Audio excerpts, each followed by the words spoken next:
Aries, hi, welcome to Mr. Queen PH at ito ang inyong energy update for May 16 to 31, 2025. So if you're interested in private readings, meron tayong link sa description at sa pinned comment. Pakicheck nyo lang information kung paano mag-book for a private reading. And please subscribe to our channel to show your support, like, share this video, at comment na rin kayo kung kayo ay naka-resonate.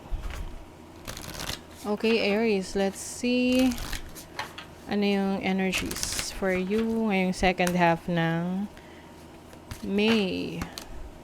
Community. So, maaring ikaw ay magiging part ng isang grupo, ng isang community, na maaring meron kayong goal to help the community, or merong charitable work. Maari ring mas lalabas kayo ngayon, i-enjoy nyo yung nature, for grounding. Ayan. Also have ancestor, which is energy from the past. So this can be yung mga maaring yung iba sa inyo meron kayong aayusin na issue related sa inyong past.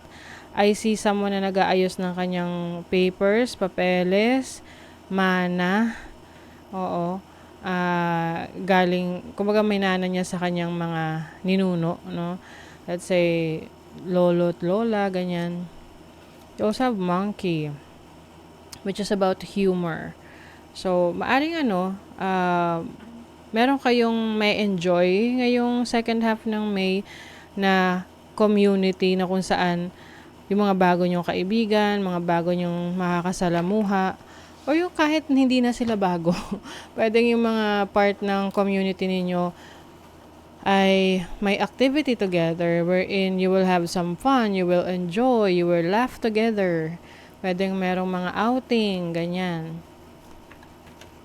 And some of you, kung kayo ay may mga challenges sa buhay, I think you are, parang dinadala mo siya ng magaan lang dahil parang dinadaan mo siya parang you're just laughing it off, no? Hindi mo masyadong sineseryoso yung mga problema. Let's see what else. You have the Knave of Cups. You have the Ace of Coins. So, meron ditong kayo ay nag-i-invest sa isang passion ninyo, what you are passionate about. Example, you are passionate in baking, in cooking, gardening, makeup, or kahit ano pa, what you are passionate about. Nag-i-invest ka dyan. Maaring bumibili ka ng mga quality na equipment or gamit para sa sarili mo or para sa isang business na gusto mong gawin. Let's say, makeup. Nag-i-invest ka sa makeup dahil it's either gusto mong maging makeup artist or content creator pagdating sa makeup, or any field na talagang andoon yung iyong interest. I also see an offer, no? This can be an offer of a new opportunity for you sa trabaho, sa career. Wow, so you have the Chariot. This is about success. Ano man tong sisimulan nyo, Aries, na andun talaga yung inyong pagmamahal, yung inyong interest, yung puso nyo, this is going to be successful, and I think magiging mabilis ang pag-usad nito, magiging mabilis ang pag-unlad nito. Yung iba naman sa inyo, kung kayo nagpaplano na kumuha ng sasakyan, ayan, it's either bibili kayo ng second hand or meron kayong maibabayad na down payment para sa sasakyan na yan. You have the King of Cups, the Four of Coins, and the Lovers. Okay, this is financial stability. Some of you, if you are connecting with someone, kung meron kang romantic partner ngayon, mas lalo tumitibay yung relationship ninyo. Yung iba sa inyo, katrabaho nyo yung partner nyo, or meron kayong business together, you are really working towards your goals and dreams para sa inyong future. Ayan. Yung iba naman, may commitment kayo na papasukin. This can be, magko-commit kayo sa isang bahay. Pwedeng kukuha kayo ng bahay, magda-down payment kayo, You have the Ace of Cups. Meron ditong bagong kasal or bagong magkarelasyon. Pero, focus talaga kayo sa inyo ng future. Kahit bago pa lang or nagsisimula pa lang. Let's see what else. Aries. Okay. Tapos pagdating sa mga goals ninyo, sa mga pangarap ninyo, hindi naman mawawala ang challenges. May mga times na talagang susubukin kayo kung gaano nyo kagusto yung pangarap nyo. So, you just have to be open sa mga challenges na yan. Dahil yan yung magpapatatag sa inyo eh. And at the same time, be careful sa mga taong nakapaligid sa'yo. Lalo na kung nakikita ka nila na nagiging successful, pero yung pala, hindi maganda yung intentions nila towards you or may inggit. So, piliin mo lang yung mga taong pagkakatiwalaan mo pagdating sa pag-share mo ng mga plano mo. As much as possible, wag mo na i-share sa iba para maproteksyonan mo yung pangarap mo, yung mga gusto mong gawin. Kasi minsan, pag sinishare mo, nag-jinx ng iba na parang nakokontra nila, 'di ba?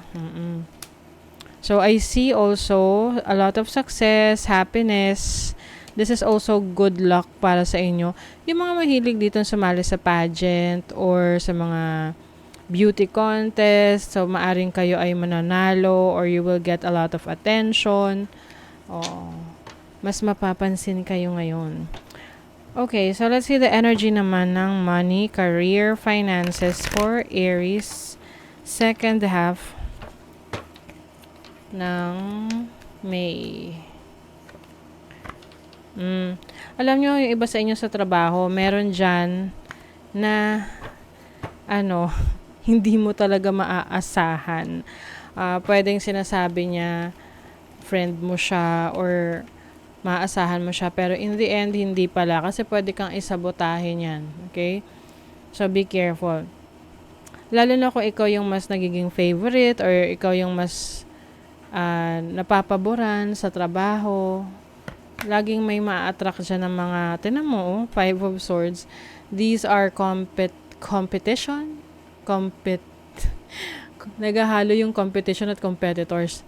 Oo. So, be more vigilant.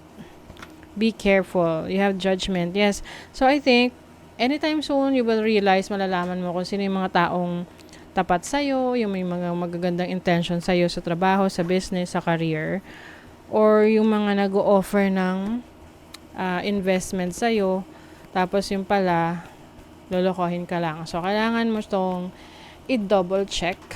Do your due diligence. Okay, sa love life naman, meron kang patatawarin.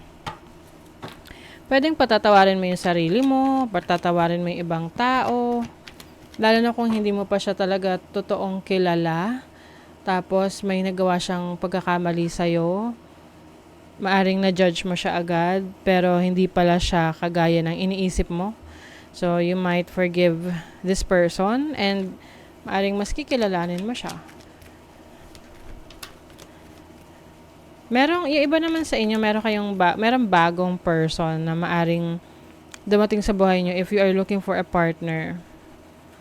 And I think, before you get into this relationship, dadaan muna kayo sa yung getting to know each other stage. Oo.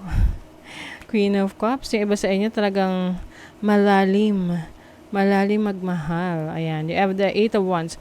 Some of you, yung parang mabilisang,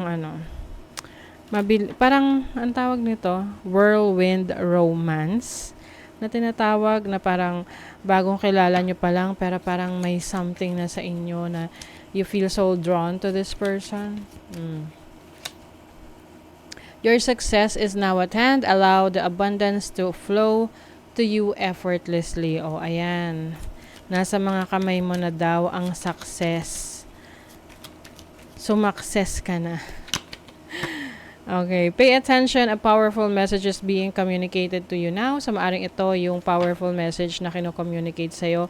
Or yung mga synchronicities, yung mga repeating numbers, 111, 222, or kung ano-ano pang numbers, pay attention to that. Kasi kung madalas mo yun nakikita, or mga symbols na madalas mo nakikita ngayon, na dati hindi naman, maaring signals yan, signs ng universe sa'yo na meron siyang message for you. So, pwede mong i-research kung ano yung meanings nun. Maaring sign na, ito, lalo na kung meron kang decision making na gagawin, na, Aries, you are on the right track, ganon. Okay? So, that is your reading, Aries. Thank you so much. See you again.